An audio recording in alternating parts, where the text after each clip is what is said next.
আজ অনেক দিন পর মায়ের জন্য একটা স্পেশাল টিফিন বানিয়েছি, মায়ের স্পেশাল, কারণ মায়ের ফেভারিট। তাই তো? তোমার ফেভারিট তো? কোনো কথা নেই, আমার হাত থেকে নিয়েই খেতে লেগে গেছে। কেমন হয়েছে? কি কি আছে বলো তো এর মধ্যে? তুমি বলো। জানো না?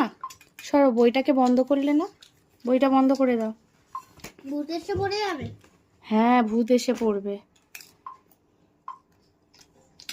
ডান হাতে খাও, মাই লেফটি, তার জন্য খাওয়াটাও লেফট হ্যান্ডে খেতে হবে। তাই ভূত এসে পড়লে? ভালো হয়েছে বাবা, অনেক দিন পর মায়ের জন্য পাস্তা বানালাম। আমরা ভেলোর যাওয়ার অনেক আগেই মাই খেয়েছে, তারপরে তো আর বানানোই হয়নি ভেলোরে। ভেলোরে তো 1.5 মাসের উপরে ছিলাম। তো হঠাৎ করে মায়ের খিদে পেয়ে গেছে, বলছে মা আমাকে একটু পাস্তা বানিয়ে দাও। ভাবলাম দেবো না, তারপরে ভাবলাম যে না, অনেক দিন খাইনি তো, আর খেতে চাইলো না দিয়েও কেমন লাগছে, তো কি খাবে, ওই জন্য বানিয়ে দিলাম ক্যাপসিকাম গাজর দিয়ে। ভালো আছে বাবা?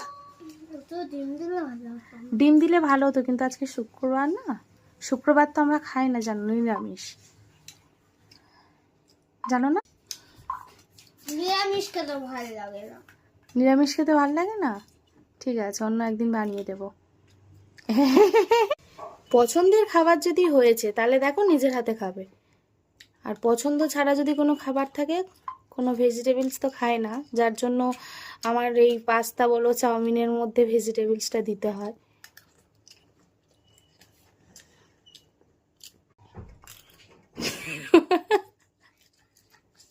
পাস্তা লাভার। আস্তে ধরে খাও, ঠিক করে ধরে খেতেও পারে না অত বড় ছেলেটা। খেয়ে নিয়ে পড়ে নেবে, ঠিক আছে? আর এক প্লেট খাবো। আরো এক প্লেট? ঠিক আছে, আগে ওটা তুমি ফিনিশ করো, তারপরে তো। আমার মা প্রচুর ভালো পাস্তা বানায়। তোমার মা প্রচুর ভালো পাস্তা বানায়? তোমরা যদি খেতে চাও তাড়াতাড়ি চলে আসো, তোমাদের সাথে শেয়ার করে খাবো। খাবো? ফুলবাগানে নামো, ফুলবাগানে নামো, আমি নিয়ে চলে আসবো। ফুলবাগানে নাও, আমি নিয়ে চলে আসবো। অনেক বড় হয়ে গেছে মাই, আর চিন্তা কি আছে।